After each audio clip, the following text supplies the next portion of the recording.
I am the experiment. You can write your own story. Not stop trying and don't give into the fear. So Brian Mackenzie, for people who don't know who you are, you've got a pretty amazing history in working in health and human performance. Is that a safe way to put it? Yeah. You've gone from being an athlete yourself and having some success there to learning how to communicate that with the world, which is what I'm most interested in. Your ability to speak about what you do and communicate your ideas is incredible. I think that's why you're a voice in this space. And then to writing books and authoring books, and then working, with everybody from special forces to celebrities to high performance athletes, top in the world across all disciplines, right? Oh, yeah, a lot. And there's a journey here. So we'll go into the journey, because I think it's interesting how somebody, I think in my world, right, you have the healed who becomes the healer kind of a thing. And I think in your world, maybe, I don't want to pin something on you that's not, but it's like the athlete who's done self-study who then becomes the real like game changer in that space. And I think that's part of who you are. Yeah. It seems like you experiment on yourself. I am the experiment. Yeah. Yeah. Well said. I am the experiment. That is for sure. Whether I get in the way of that sometimes or whether I don't. Mm-hmm. Yeah. When did, so what I want to do, because I don't know that anyone's really captured this. Yeah. I think for me, I'm so fascinated about what drives people, makes them work. Yeah. So the big question I have is, how did you get to where you are now, and how have you evolved as a human across your professional world? And I want to be clear that we're going to have an hour and a half today. And then I think we'll probably do this in a couple pieces, so you don't have to get everything all at once. I'm not worried about it. Yeah, and we'll talk through it and we'll kind of see. So, born and raised in Orange County. I was born in San Diego, but raised in Orange County. Okay. I moved up to Orange County around at 4. At that exact same time, basically, my parents did not know what to do with me. Why? I was just, I was chaotic energy. And ADD, but not. Right? Yeah, pretty Maybe much. You wouldn't label it that way, but Yeah. And so my mom, she put me in this swimming program, and I just took to the water like a fish. And that became one of the things I was doing, amongst other things like soccer, a very little baseball. Baseball bored the shit out of me. So I evacuated that pretty quick. How old were you when you started swimming? 4.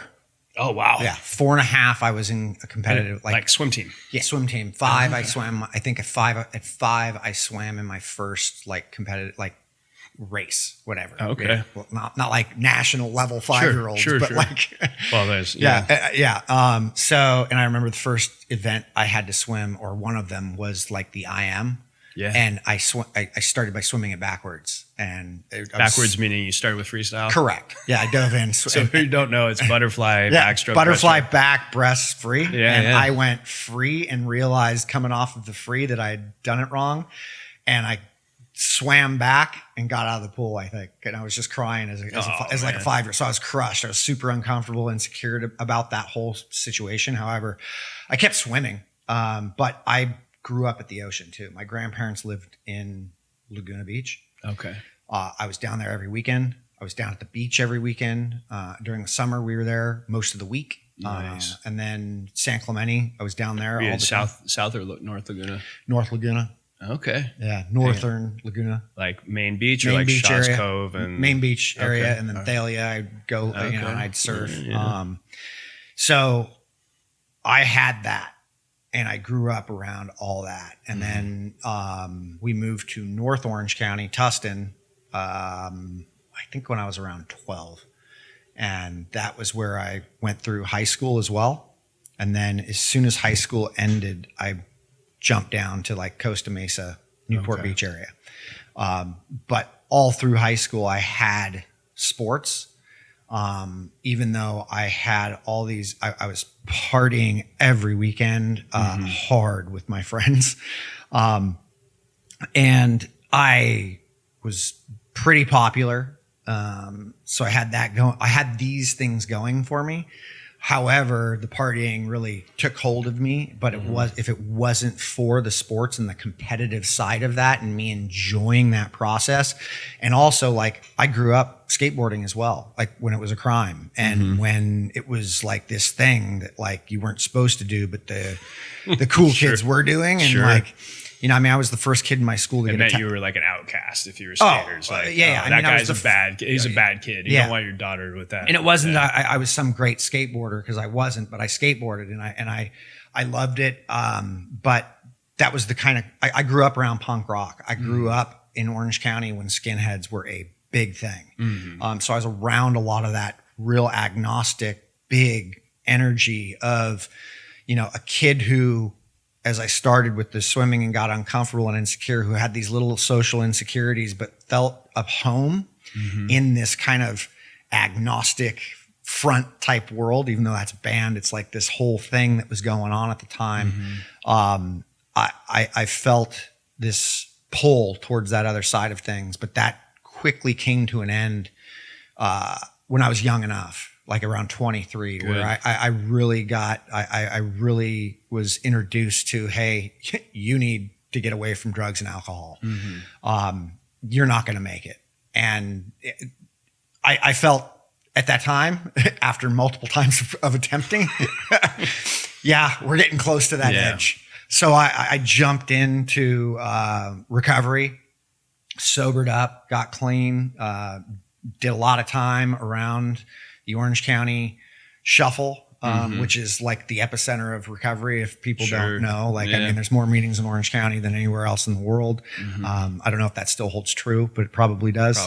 At any rate, I've had a very intimate relationship with that. But the moment that began, I was on like the 9-year program in like community college and couldn't grab onto anything that I cared about, or I, you know, I had no real direction to go into a real college to like do anything. And then I took an exercise science class and I got an A, and I was like, oh. You're super curious guy though. I mean, that's why probably. Yeah. And I mean, even that didn't last long in that structured environment, because the questions I was asking weren't being answered. And I don't know that they could have been answered at that point, but I learned enough and was able to study, and the internet started becoming a thing to where I was learning enough. But I ended up getting mentored by a guy. Before you go into that, I'm curious about so you painted this picture of your youth. Yeah. And I got a sense of like the guy you were. If you were talking about you know, this is a guy who, is it like you're aggressive and or is it just balls to the walls on everything? Are you scary? Are you socializing with people? Like, I have a high social drive, but there's definitely a bit of a social insecurity towards things. Okay. That said, if I'm comfortable with you or comfortable with what I'm doing, I'm all in. Like there's this kind of aggressive drive towards, let's push the limits of this. Got it. Whatever we're doing. So anything you're doing. Like downhill skateboarding, like, you know, like things, you know, ruining your knees and like just. It's just all about how hard can you go and where's the edge. Yeah. Yes. Where is that edge? Where is that edge? And that's why drugs and alcohol were correct. Probably a little dangerous. Yeah. And that sensitivity towards things really, you know, was a very like, oh, that filled that uncomfortable, that discomfort real quick. Do you think that you were born with that desire to chase that edge, or do you think it's learned? I don't know there's an answer to this question, by the way. So I'm just curious. I definitely think there's a sensitivity side to me that is inherent. There are a lot of learned behaviors along the way that reinforce or help that process. Right. And it doesn't just need to be drugs and alcohol.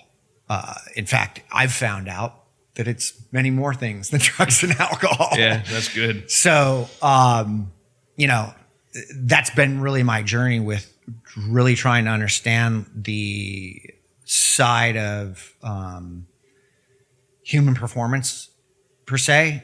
I when I figured out this is what I wanted to do professionally, it was not easy, as it never really is. At first, I had like one client, and like I wasn't making anything, like like $400 a month, Right. like being supported, being helped by others, and Who is the guy? You said you met a guy. Who is yeah, I was mentored by a guy who was pretty foundational to change. He helped me evolve my thinking in a way that I could not. Had I not met him, I would not. I'd be potentially thinking the way everybody else thinks. That becomes a bit dogmatic. And his name is Nicholas Romanoff. Before you go into Nick, I'm realizing that people watching this, if they're not familiar with you, I know you have a big presence on the internet, and most people know who you are. But for people who don't, I should start with, because right now there's no like which direction did this go into. So what are you kind of known for? And then we'll go back to originally Nick. I created a pivot for endurance training by taking in what people were traditionally doing as long, slow distance and turning it into more of a skill-based and intensity or strength and conditioning supported direction for endurance training. Okay. That complemented endurance training. And I used a lot more intensity with the endurance versus the long, slow distance. And if you the endurance world, so it created quite a separation of people and what they thought of things. It was very polarizing per se. One group loved it, the other group despised and said it wouldn't work, right? That said, I used it for myself before it was actually something that came out. Right. Like my first book was done in 2010. I started this journey in 2004, 2005. Okay. So 5 years in, you meet Nick. He sort of, and he probably teach you to not give a shit. I met Nicholas in probably 2001 or 2002. Oh, okay. I was running. I was doing stuff, and I asked him for more. Well, I went to one of his clinics, and in one weekend, I had shin splints, and one weekend they were gone.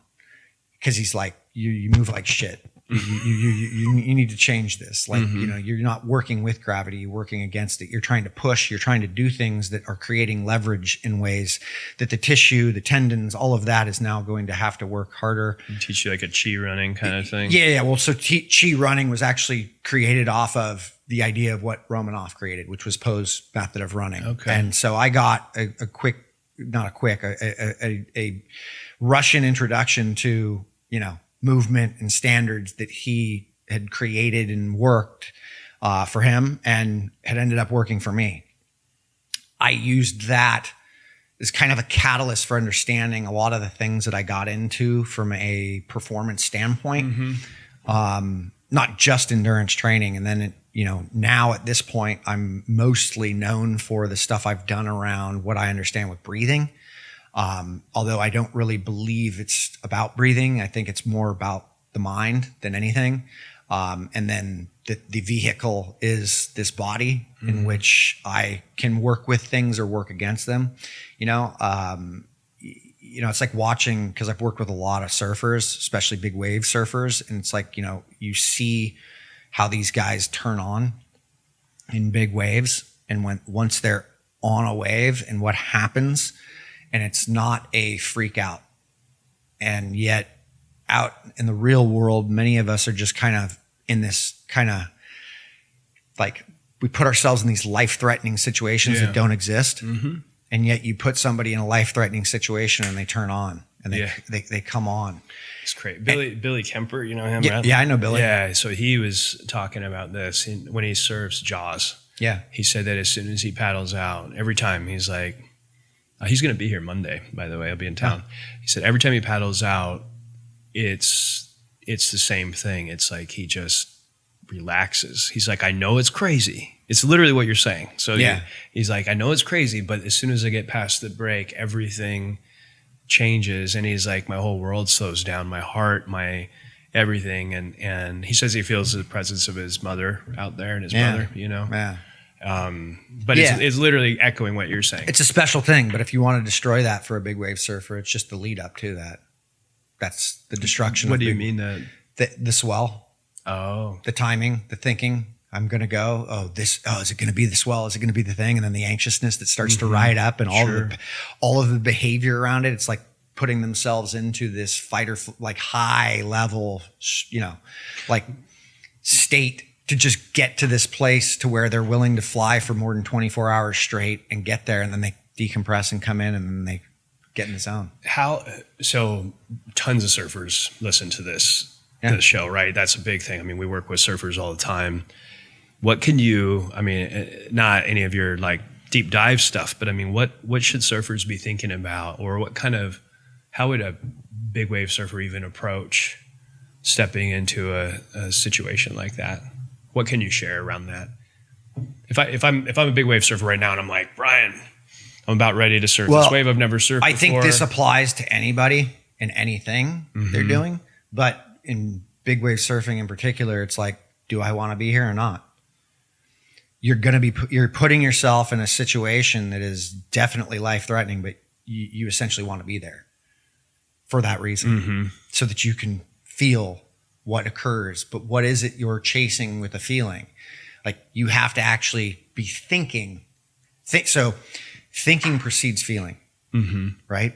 So I have to have, all of us have this context, this dialogue that's going on inside of us all the time that nobody else is privy to. Sure. However, some of us can see what's going on as certain people are, showing that's tension your magic.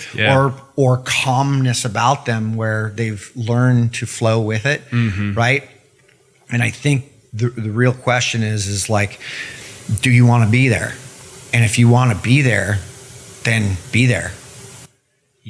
If you're trying to predict outside of that, that's where things start to get a little bit crazy. And it's like when these guys are in their flow, it's like there's nothing that can break them. And most all of them go through this, which is the chase. I think flow is the most overused word, and it's really like just stop thinking about flow. Don't think about flow, and literally just the opposite. Yeah, well, it's like, so I work with a lot of different surfers. I work with a kid now who is a pro surfer. He's on the CT right now. And, the big thing with contests is it's like, look, you made the decision to be in something that people who are sitting on the beach are judging you for doing. You don't have control over that, but you had enough talent and work ethic and drive to get yourself into a position to be able to be out there and surfing the way you do based on a love and a joy that you felt with surfing. So if you just do the thing that you love and not worry about what's on the beach, no matter what the outcome is, the outcome is. Like no amount of anxiety, Alan Watts, no amount of anxiety has ever changed the future for anybody. None. Zero. Yeah. So the ability to let go of that allows somebody to actually just get more into that playful mode of allowing themselves to surf. It's funny because this kid, I watched him at a contest down in Tahiti, and all we could see were scores. They didn't have a live feed. So I could watch the scores, and I could tell he was literally, I could literally tell he was going to win each heat he was in, because he wasn't scrambling around trying to get every single wave that he could, like an anxious little, so the scores didn't pop up. Like, he didn't have 10 different scores. He literally had 3. Because he was being very choosy about what he was going to surf and what he wasn't. And he didn't put himself into that state, and he was making high scoring waves as a result of that. It makes sense. And that's the type of surfer he is. That's the type of person he is. He's not a person, like. That's so cool. So I love how you're starting with, do you want to be here? That's like, it's everything in life, right? I pulled this, I'm pulling this from a quote, but I do believe freedom is the act of not doing what you don't want to do. Freedom is the act of not doing what you don't want to do. Correct. Gotcha. Many of us, you and I included, will make decisions, business, life, that will literally put us into a place to where a decision that we were a little reluctant to make, but we made, and we got into this thing, but we end up realizing, you know what? I don't want to be here. Yeah. So I'm going to get out of this thing. Yeah. Like, learn. For sure. That doesn't mean I'm making all the right decisions right now. It just means, can I learn from these things to learn, you know what, last time I had this feeling, or I had this understanding of this sort of a situation, it got me somewhere I didn't want to be going. And one of the questions I've asked myself, and more recently in the last few years, is, do I like patient Brian or impatient Brian? Mm-hmm. Do I like working with people who are patient or impatient?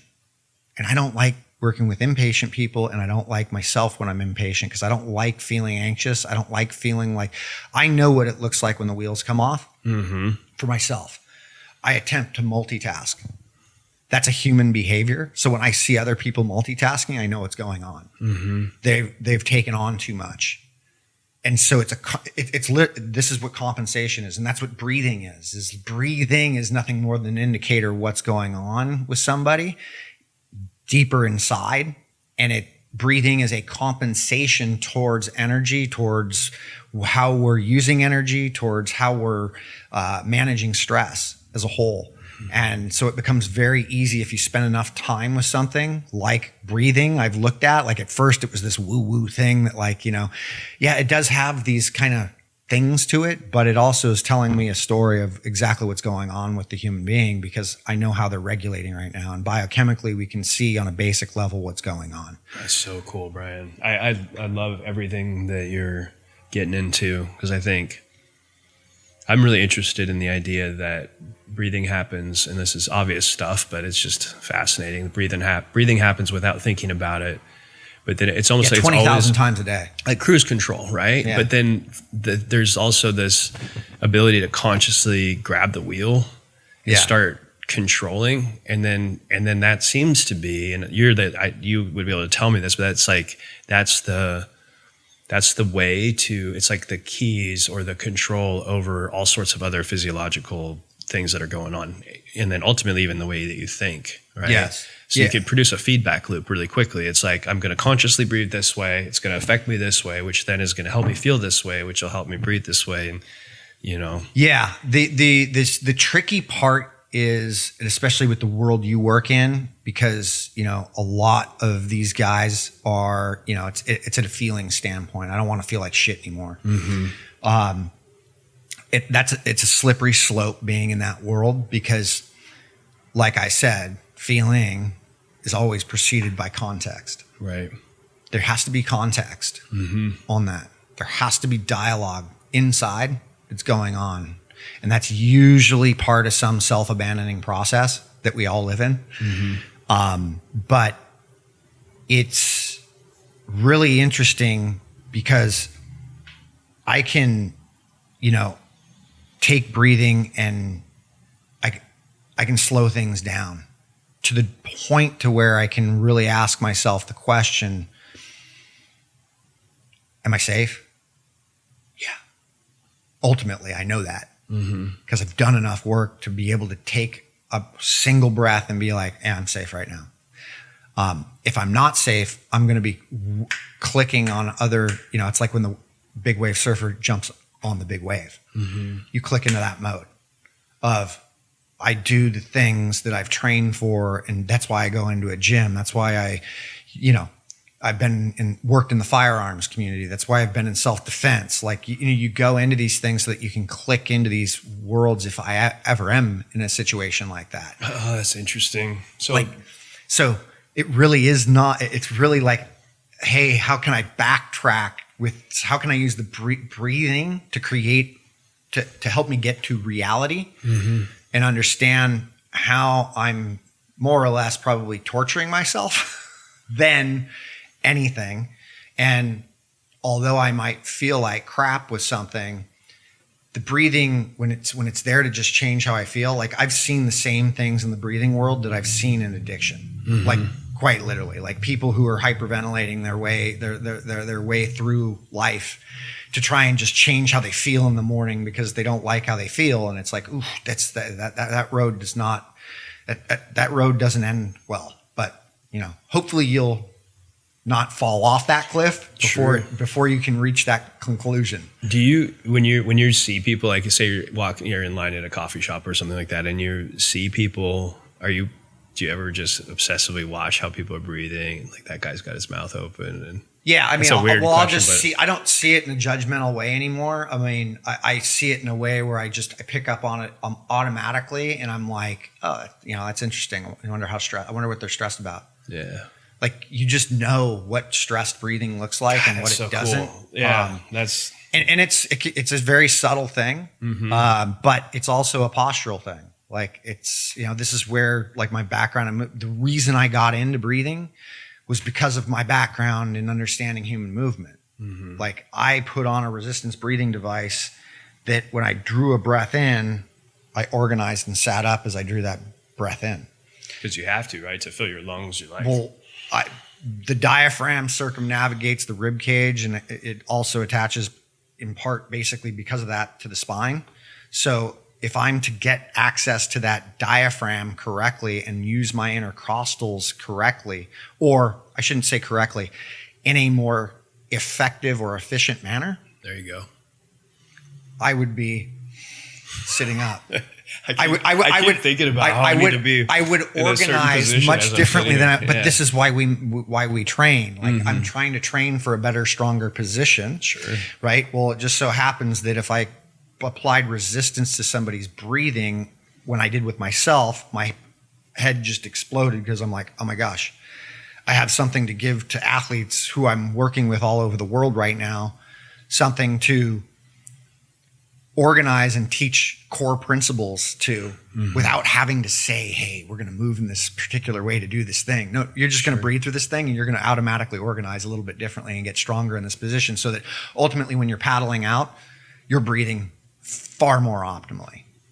That's or whatever your sport is, like, MMA, like, it's wild. Like we were talking on the beach this morning, like the transition I've seen with MMA and how guys and gals literally when a round ends, how they're walking back to their team, they're regulating. Most of them are regulating their breathing at this point because it's been something that's been introduced to that community at a high level and then it's transcended down in through that. And people pick up on it because it works. Like, yeah. It makes sense.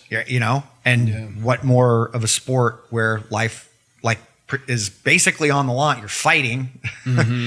That's, a very heightened, that's real a good point. situation. Because that's a great experiment to do, right? Because you're dealing with somebody who's truly in fight or flight. It's not.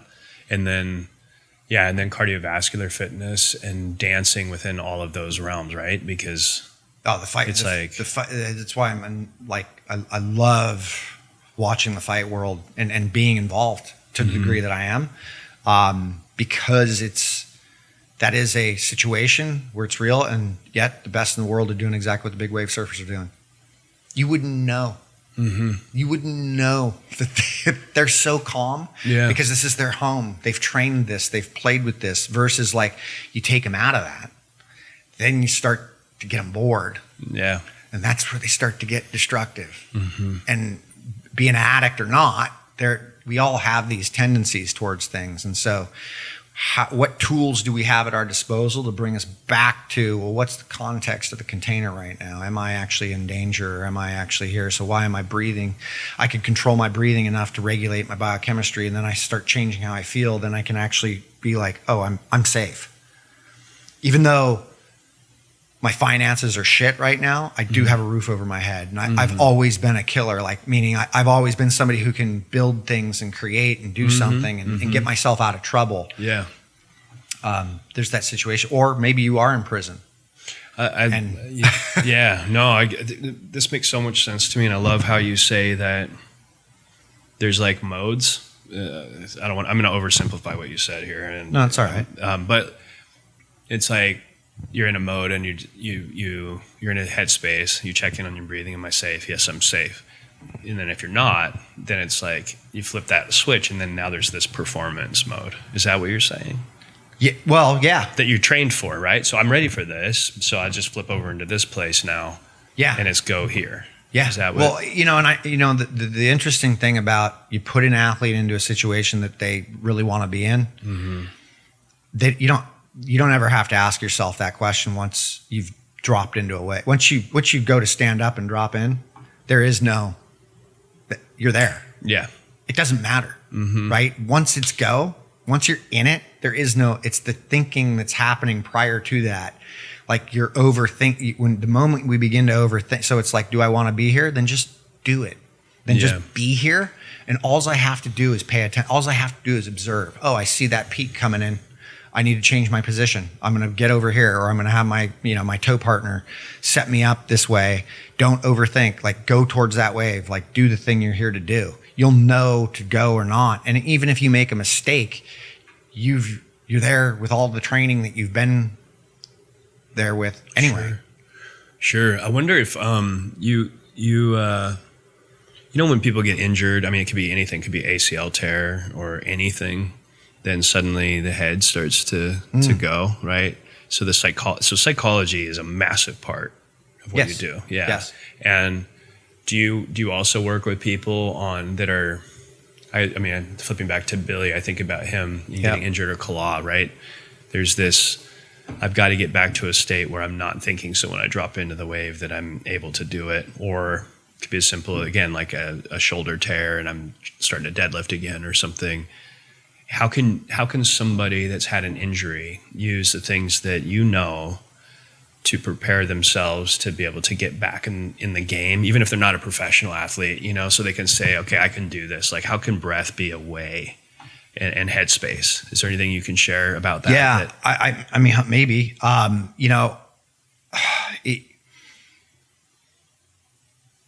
moving is medicine. There should be foundational things. Well, not should is the wrong term. Having foundational things for moving, meaning I've got some, like, so walking for me is foundational, right? Walking will tell me exactly where I'm at. Even though I may wake up feeling like crap, if I go walk, I could feel completely different after that walk, or I could still feel pretty run down and I'll know what I'm going to do that day for training, right? Having a mindset that I have to do something a specific way is a foolproof way for failure or getting in your own way. Acceptance of where you are at and being able to set and get to those foundational things so that you can, like, and I'm not saying somebody who, is an MMA athlete or surfer or whatever needs to go walk. What are some things, like maybe it's mobility in the morning? Like, what are you able to do these things? Are you able to, can this be a way of getting you to understand your body and where you are at? That's the key. And so when I do these things, the irony is that I've integrated breath work into these things. Like, what is my breathing doing? Can I maintain a full breath as I'm in this position, or I'm yoga? Like, this is what yoga's been doing for 5,000 years. Like, get into a position, an asana, and be able to breathe in that position. If I can't breathe, if I'm like in that position, you don't own that position. It's more like,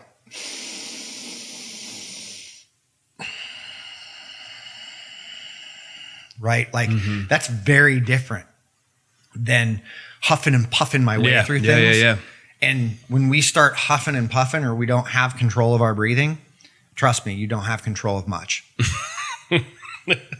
That you just don't. No, it's true. You're right. I've looked at too many tests under metabolic cards to know, this guy's like, this guy's breathing, this guy's respiration rate is through the roof and we're at like 50%. And his CO2 levels are on the floor already. So I already know he's using up all his energy. He's no longer oxidative. Like, it's really he's in a fight flight situation. Dude, you're tripping me out because I'm thinking about how. So I don't know if I know about a device company that produced something that is it's measuring a part of a person's body. Let's just say that. But what I'm hearing from you, and I think is so incredible, is this idea that, so we all want ways to measure or self-diagnose, or for other people to be able to measure our health. Yeah. But you're talking about respiration and all these things as a way to check in with self in a morning walk, or, in a yoga pose. These are kind of things that people talk about, but they're not organized into an idea. And I would not at all be surprised if you don't pioneer an entire field of how to use breath and that sort of thing as a diagnosis or a tool for self-diagnosis. I mean, you already are. Well, I was about to say, your next book. I want to be in the thing, acknowledgement for Justin saying your next book. No, it's a diagnostic in anything you do. And I mean, if I go on a walk, there's a medical device to do that. Well, it's sweet, funny, right? Because I work with a lot of executive CEOs, and the amount of these guys that, most of them do some form of walking, they'll have a walking desk. However, they're all talking when they're doing it. I've looked at this. Talking and walking, or totally breathing out of one's mouth and walking versus breathing out of one's nose and walking are two very different things. The body is under much more physiological stress when I'm walking and talking than it is when I'm not, or my mouth's open versus my nose is doing. If I'm walking, and we'll just use this as one thing. It's like if I'm walking and I can't get feel like I can get multiple full breaths when I'm through my nose, you can bet your nervous system's pretty locked down at that point. What is it? So when you're saying I can't get a full breath, so I notice sometimes if I'm trying to take a full breath, or I'm getting ready to have a meeting with somebody that I'm feeling, which by the way, I'm going to use do I want to be here? Right? Yeah. I think that'll be a new mantra for me. So thank you. But I'll notice I'll try to be like box breathe, say, and I'll take what I think is going to be a deep breath, and it will not. It's it's so tight. It just wants to stop right here. What's that? And how do you change that? Your nervous system, your nervous system. Yeah. So you probably don't realize, because of patterns that you've set up and how you function and how we function. The only reason I've gotten to where I've gotten about what I'm about to understand is because I've walked through this myself. I know what it's like to function where it's like I'm trying to do everything at once and saying yes to all these great, shiny, beautiful, sexy things that are coming at me. And that pattern comes with consequence. So nature isn't I forget whose quote it was, and I'm paraphrasing a bit, but it's nature isn't comforting, and nature isn't destructive. Nature's consequential. That's the first law of nature. That's the preeminent law of nature. Consequence. That's it. And just so, cause and effect, like a Taoist kind of way of seeing it. But it's if I come into doing a lot of things and saying even though they're positive, that still comes with an on. You got an MMA guy who I told you about, trains 5 times a day one day, and then the next day he's cooked, and none of his physiological responses are responding in the way that we want them to for an elite athlete who's training at that point, right? So he's going to take a day off, right? So that said, it's coming back to this, it's I've got these patterns, or you've got these patterns that are set up that, hey, there's a bit more restriction, and that's where breathing doesn't lie. If I can't get a full breath, my nervous system is more than likely more sympathetically charged. So my HRV's down, my muscle tone, or there's more tension, which means I'm more locked down, which means I'm stiffer.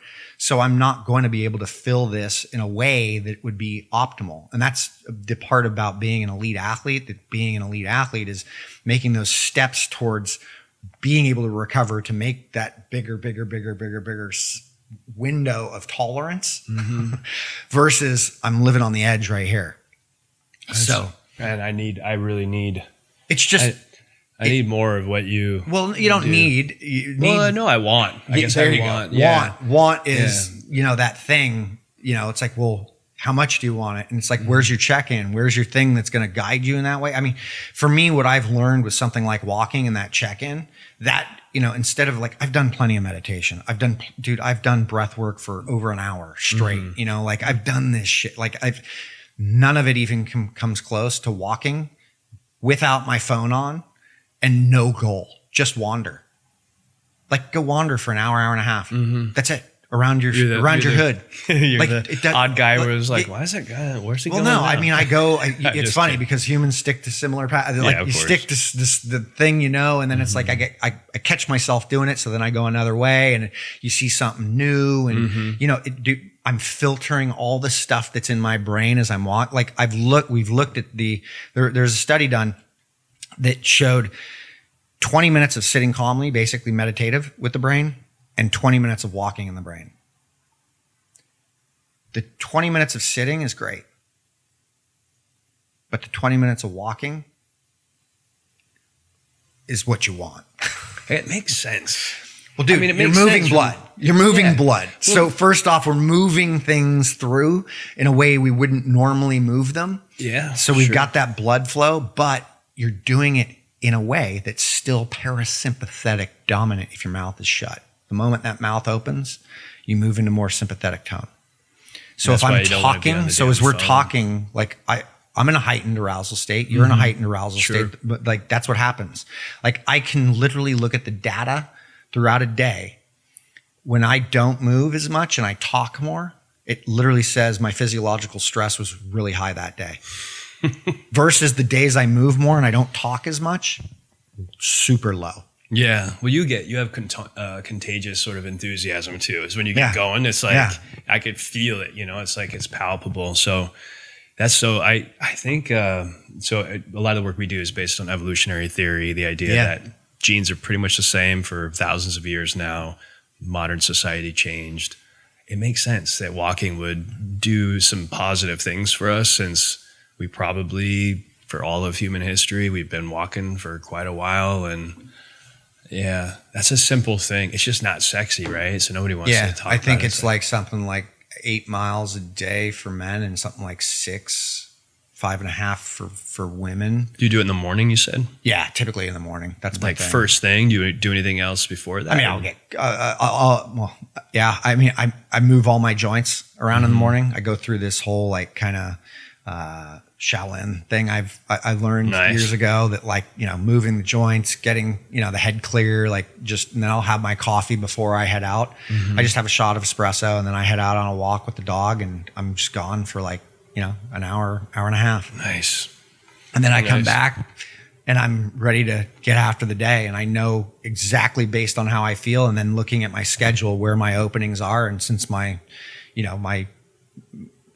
office is my gym. So it's like, I can. Your lab. My lab. So, and then I go at it. So this is good. People are obsessed with the nose breathing thing, which we have to talk about. I want to get your what is the truth about this shit? Because now everyone's got the things on their nose, and it's a thing. But before we go into that, the morning routine. If I think we could all benefit from hearing what you have to say around. And I know that you're not ever going to say, Justin, this is the perfect thing, because that's just not how you're built. But there's stuff to think about when a person wakes up and how to prep yourself to having a good day. There's a lot of theories. Some people are like jumping in ice first thing. Other people are doing breath work, like you said. You're talking about going for walks. Do you have thoughts on an ideal morning protocol and anything that you would like to share? It varies for everybody. We could break it down into strata of types of people. Well, so this would be really helpful. Again, thousands of different people could hear this and be like, I am a this type, and so I'll do this. Or Brian Mackenzie says this is a way to go, and it could be really. Yeah, so I like to look at like the facts of things, right? Like, so what's happening when we wake up? What's going on physiologically? And cortisol is really what rises in the morning to wake us up. So you mean in general, not in general, wake up every day asking that question? No. Okay, got it. Just in general, we know that. Okay. We know that this is part of what, if I'm getting some sort of sleep, decent sleep, cortisol is what's rising in the morning. If I'm getting pretty shitty sleep, that's going to be much higher. right? And in fact, it may not have lowered much. So we've got so there's what am I doing to kind of lower that at first so that I'm not in this overly stressed state, right? Now, some people wake up and then it can be super low pretty quick. You take an elite endurance athlete like triathlete, and you're going to probably see incredibly low cortisol levels, and because you'll see, coincidentally, very low lactate levels. So you can correlate like lactate and cortisol. That's interesting because people say that endurance athletes are chronically stressed and would wake up feeling. Not if they're elite. Got it. Not if they're working. They're recovering pretty damn well because the volume and the amount of training they're doing. They've worked over time to get to that level, and so that means the aerobic foundation is massive. Which means if that aerobic foundation is well built, the mitochondria are functioning well. You're working oxidatively well. You have. You metabolically speaking, these are giants. These are people who can burn fat upwards of 10 calories a minute. Like most people working out are probably around the 3 to 4 calories a minute fat max. Okay. Before it crosses over into carb burning, right? The carbs start to take over more. And carbs, it's not a bad thing. We want to be metabolically flexible, but think of it as like, from a work standpoint, like 400 watts on an assault bike or a bike, right? You take a Tour de France rider, like you take Tadej Pogačar, who's the guy in cycling right now. That dude can hold 400 to 600 watts for like 30 minutes, like 20, 30 minutes, probably 400 watts for maybe an hour. That guy. I bet most human beings wouldn't put out 400 watts for a minute. Right. That's Okay? crazy. That means for him to get stressed and cross over from that aerobic side requires a whole lot of, a specific load. But because he's so aerobically efficient, he's clearing, like lactate levels are low. So the cortisol levels also, the stress levels are fairly low when he's not in these like intense situations. You go look at, like free divers. They're some of the calmest people in the world.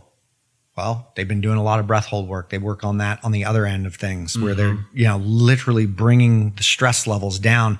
So they more than likely, I haven't measured a whole lot of free divers, but you can bet that their morning cortisol readings aren't as high as, say, somebody who's like running hot in the morning. That would be interesting to look at. I think, that would be really interesting to look at. Yeah, the other way to look at this. What you're saying makes total sense. I mean, what you're saying, as far as I understand, is somebody who has a high level of fitness is going to be more resilient to external stressors, period. Across the boards. That's why every single doctor in the world and agrees, and every shred of research out there agrees that exercise is the number one thing to combat disease. That's great. That's fundamentally number one. Right. Right. And you're connecting the mechanism that because they're not stressed, that their body is not going to be in enough of a sick or weak state to allow their immune system. Everything functions at a higher level. Gotcha. I mean, it's incredible what the human body, what biology is capable of. Like it's actually quite a paradox, to be honest. Like we're so resilient on one level and then so fragile on another. And it's like you can push and push and push. If you're pushing and paying attention, that'll take you to levels that you wouldn't even be able to conceive of, right? And yet there is a fragility that if you're not paying attention and you're continuing to torture and beat yourself up, and you're going to wind up with disease or other things. Like I'm eating like crap. I'm around chemicals. Whatever. Like, there's a fragility, or I step off the curb and get hit by a car. It's bam, it's over. Like so quickly. It's just, everything's consequential. And being aware of how quick life can go, but how robust and amazing we are in essence, that you can actually manipulate these things. So it's like, I look at things like, well, how does somebody respond? How is somebody waking in the morning? What's their type? Back to where Well, we're, it's how are they waking? What's that like sort of person? Is this somebody who's going to benefit from walking first or getting some cold? Right. But everybody probably could use some light.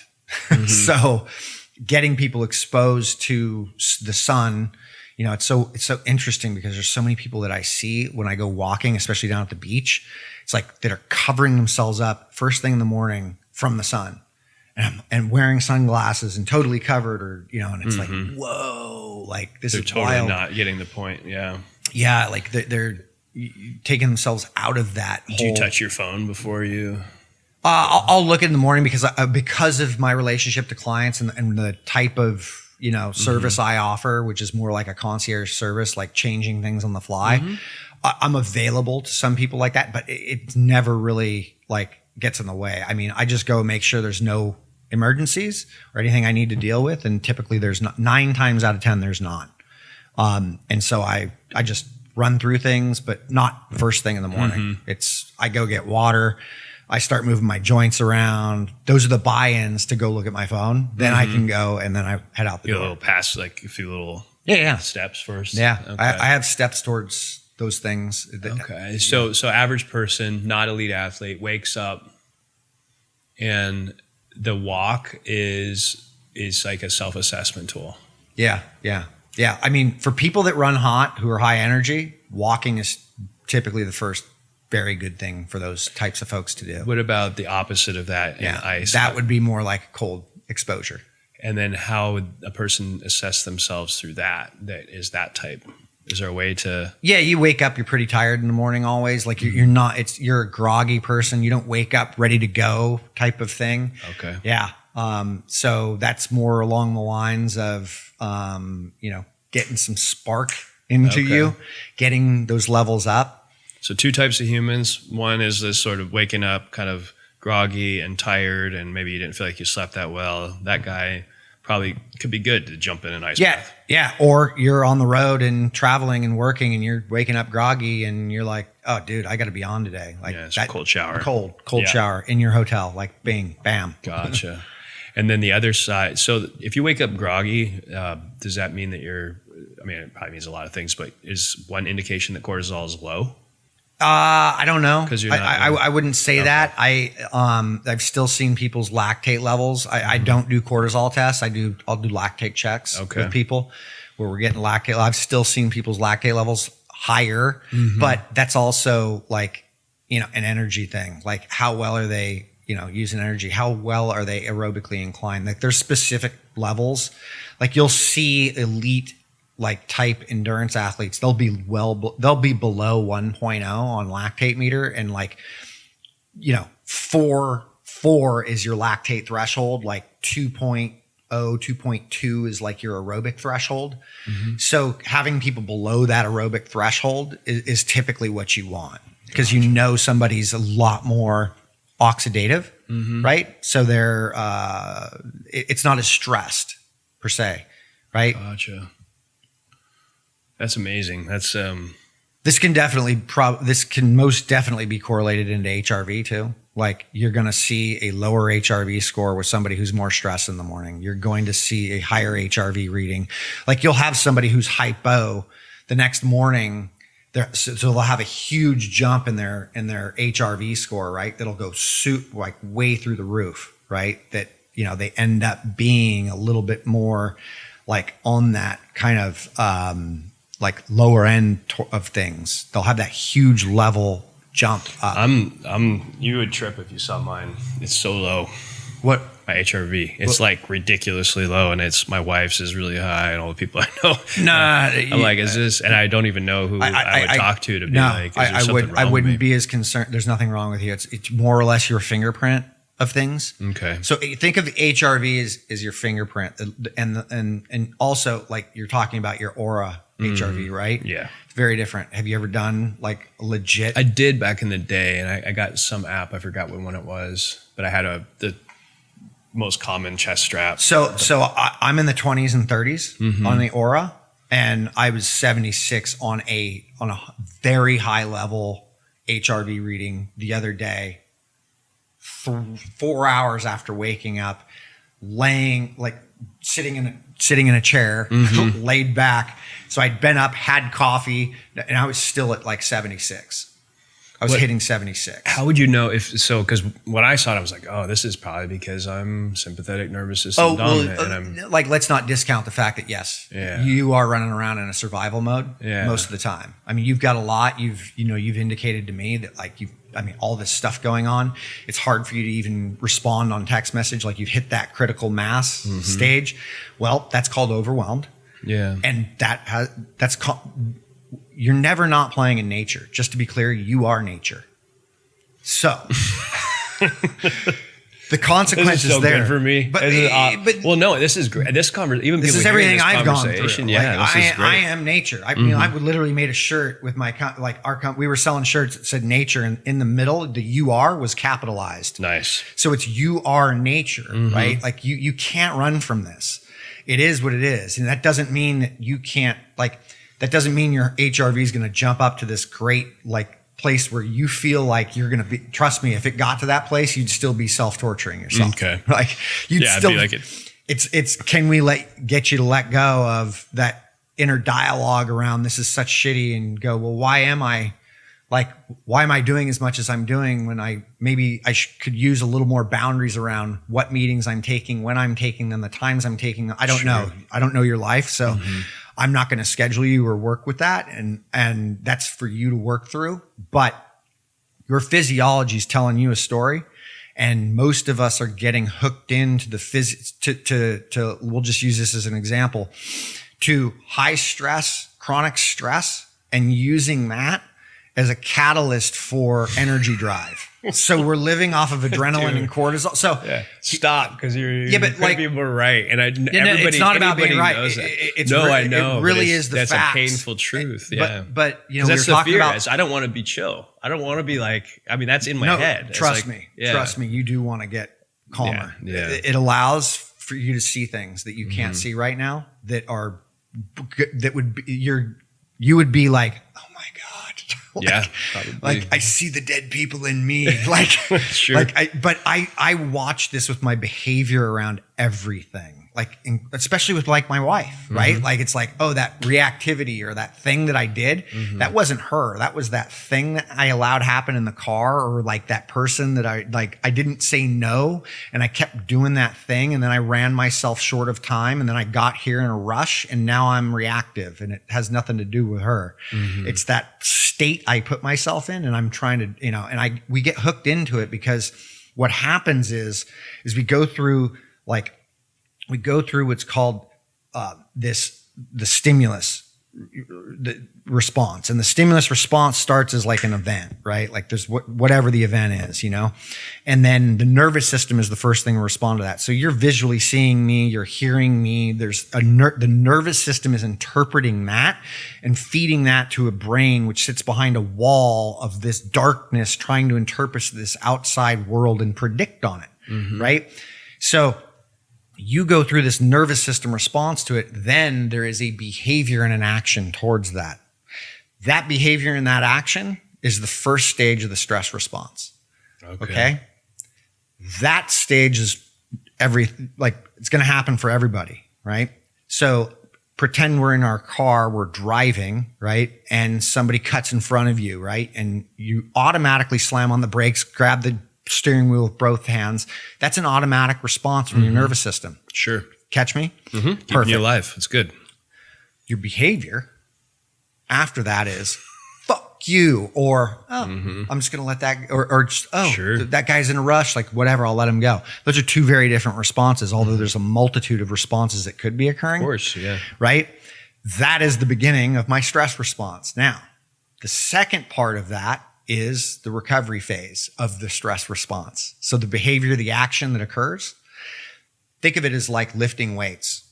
I go in and work out and I lift weights. Well, if I'm done lifting weights, I go through that growth cycle, the anabolic phase of that.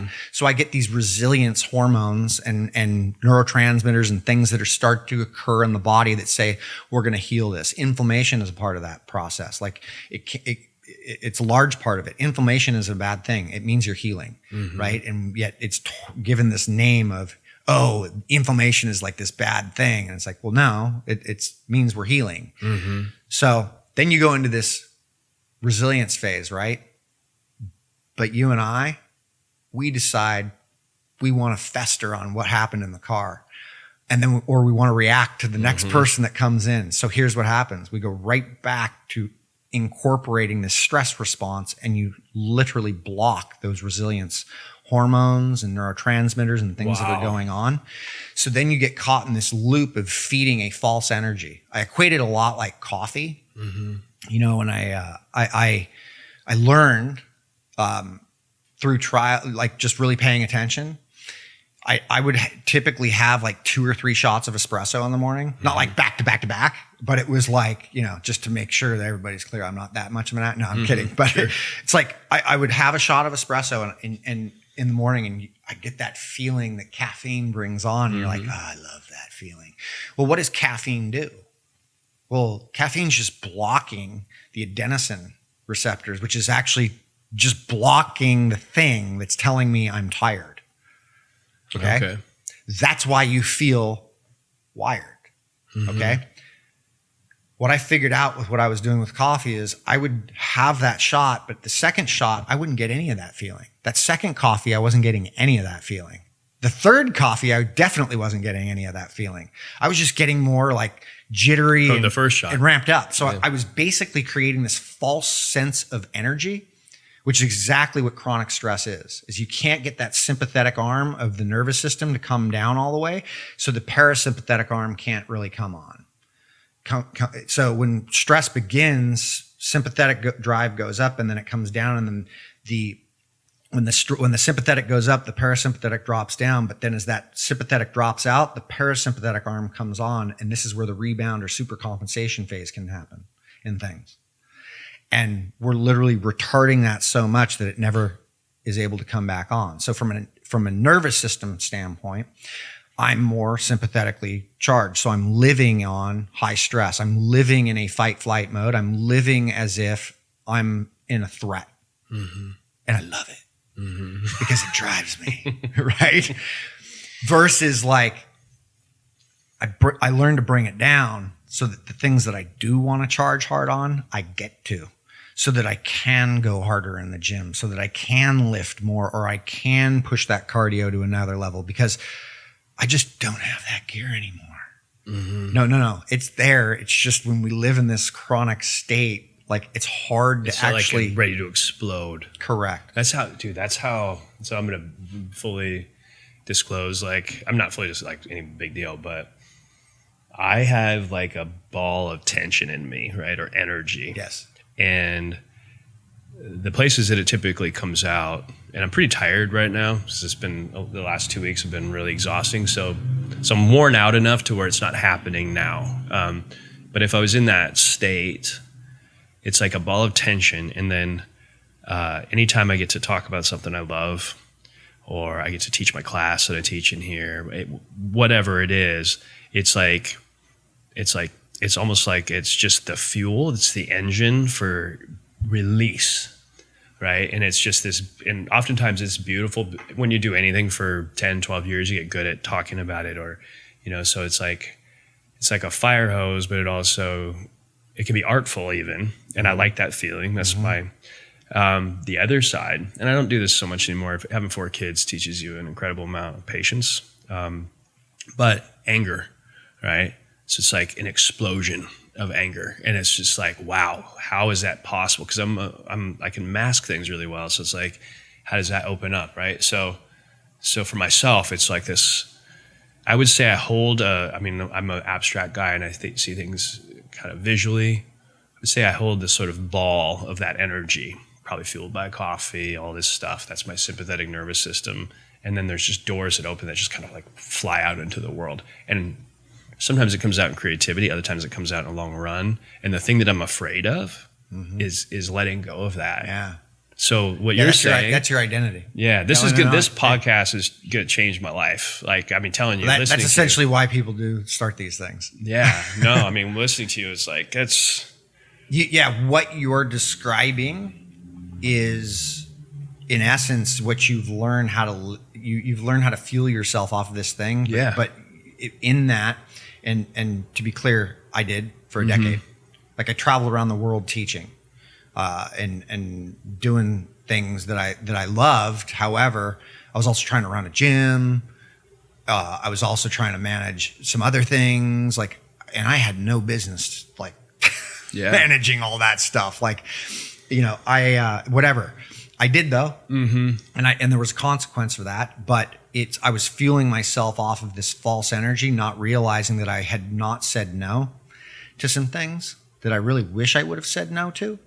Had boundaries around that so that I had time with myself to actually filter through that process, so that when I did go teach, or did that thing that was, going and speaking and talking in front of people and doing that. Like I've worked with a number of people, like stand-up comics and people who are hot, like we're talking high level presenters, where we strategized, especially after what they did, because most people, especially stand-up comics, after they're done, they can't come down.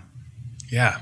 They can't. Oh, So what do they get do? it. They Yeah. go into the green room, they play video games, or they'll go drinking, or and it's like, okay, you're just driving that. How about you go and literally get a hold and regulate yourself? Like you can regulate, you can bring it down, and then you can go and play video games or do whatever you want if you want to. However, you'll probably feel a lot different if you go spend 10, 15 minutes, go for a walk and shut your mouth after the show, or It's like being, yeah. Sorry. keep yeah, going. yeah. And so that, in essence, starts to retrain the mindset. It allows you to go, oh my God, I came off of that thing I just did. Because I go and I talk still all over the world. And when I'm done speaking, if the opportunity's there for me to exit, go to my room or go somewhere else, I do it.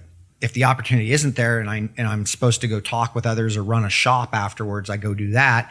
Then, I used to teach 8 hours a day, and be in front of a crowd. So I can go and do a 1 hour speaking engagement and another thing. But I can tell you right now, what I've learned is I am more drained after that than I am doing fucking CrossFit.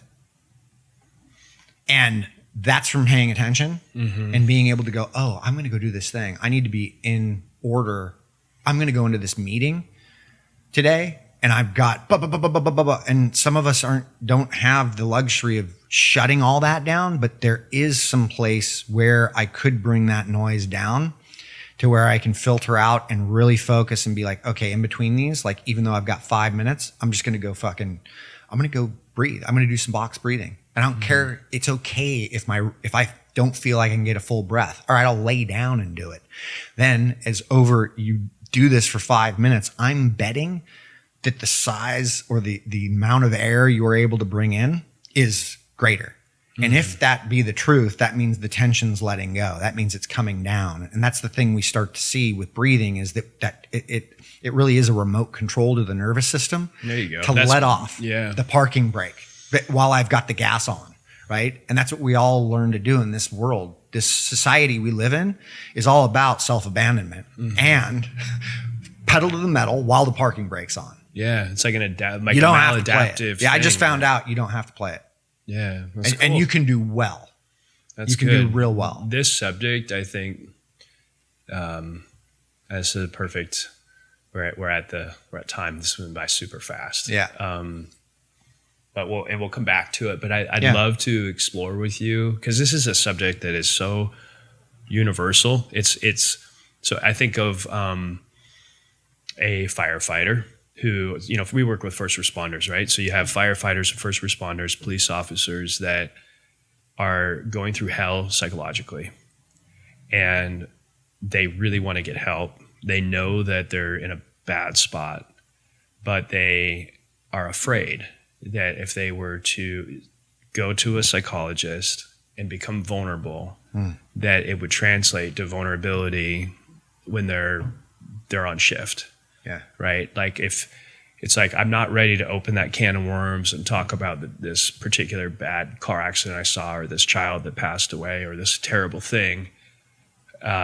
Because the moment I do, I think the floodgates are going to open, and I'm not going to be strong enough to go back and put on my uniform. Yeah. And I think same thing with soft community, right? So Yep. it's like these guys, it's like, I need to be a tough son of a bitch. Like I cannot afford to sit down and even address or assess or think about the idea that I may have issues physiologically, whatever, because the moment I do that, it's like everything falls apart.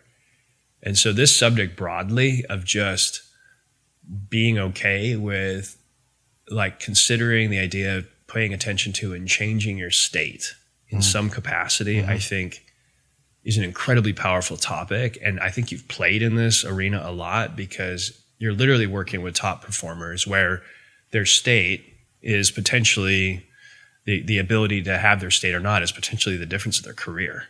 Yeah. So it's like, well, wait a minute. You're telling me I need to not be this way? Like I've been running this way for 15 years and I built $1 billion company doing this. And now you're telling me that I need to go home and relax. And it's like, no, dude, No, I'm not telling you anything. Yeah. Well, I know. I got to be No, careful. it's just like if you think to get the road to becoming a billionaire is the way you did it, the only way to do it, you're nuts. Mm-hmm. Like the best of the best, the most successful people in the world, literally the most successful people in the world are the ones that are at peace. I don't care how many world championships you've got. I don't care how many world titles you've got. And I've worked with those people. Like it's quite literally, I mean, I gave John Jones this, I told him right before he went out when he fought Cyril Gane, I was like, look, every day on the Serengeti, the lion and the antelope wake up and they both know where their roles are in the world, but yet it's not really defined in terms of like, oh, I understand that's a lion. He's going to come and get me. I just know that if that lion gets within the side of a certain distance, that's not a good thing. And I need to run and I need to get away. This is life or death. But it intuitively understands that. Right. And then there are certain days that lion gets within inside that 100 yards, which it is actually like 100 yards, that there's an opportunity for that lion to eat. And they're both of them, their lives are on the line in this way. And that's how life plays out there. And every time, and we've all seen it, when the lion engages and he's chasing that antelope, what's going on? And it's life or death. It is the highest stress levels that could ever be experienced. I mean, I don't know if you've been around lions or a lion, but real quick, they're on a higher food chain than we are. Yeah, like sure. Quite literally. Like if there were nothing separating us, like it's like I got to go dive with great whites with Andrew, and you get out of that cage and you're with those sharks and you're like, oh no, without a doubt, there's nothing questioning me that's saying I could outswim or get away from this thing. I'm done if this thing decides I'm done. That's it, done. You really start to understand some of those dynamics, but the lion and the antelope engage, right? And for a moment, if you just picture that happening, now just remove the picture. And if we were to look at them physiologically, like heart rate, pupil size, respiration rate, you look at physiology and you don't look at the picture of the animal, you don't know what animal is what animal. There is no telling which animal is which animal in that instance. The difference is that the lion wants to be there and the antelope does not. And that's when that's when a surfer drops in on a wave. They want to be there. They're there, right? But I gave this to John before he went out, right? And it's like, and I'm like, it doesn't matter the situation you're in. It's if you want to be there, even in dire, like, guess what? You will be there. Mm-hmm. Like, you'll be totally there. But if you don't want to be there, you're going to be looking for every fucking out you can find. It makes complete sense. And I see why that is at the foundation of deciding whether to make a change or not, because perhaps you like it. Yeah. But what I love is that you're talking about stress as two sides of the same coin. It's like, but not even two sides. It's like two the exact same thing. Yeah. Like that was the most incredible way you could put it. We gotta Yeah, you got to kill, but We got to close it out. but physiology is a very we need to come interesting back thing. to this Yeah. though, for sure. Yeah. Because there's more here. And there's a ton. The good news about the lion is that, in either case, even if he doesn't get the antelope, he decompresses immediately afterwards. Yeah. You and I struggle to do that. Yeah. I bet that the thing he's chasing, the antelope, isn't decompressing right away. No, he decompresses if he gets away. He does too. Oh, within. Oh, yeah. He's probably like, no. hell But yeah. he gets away and he literally is eating, picking up things pretty quickly. I've watched all this stuff. It's wild what happens. How quickly they can de-stress from high stress. It's like they're paying attention to the stress response without knowing what the stress response is. Right? That's nuts. Yeah, we can learn. We should all start watching lions and go diving with sharks. Yeah. With you and Andrew. Yeah. All right. Hey, thank you. Thank All you. right? And Yeah. we'll come back and do this again. Cool. All cool. right. You got to run. Perfect.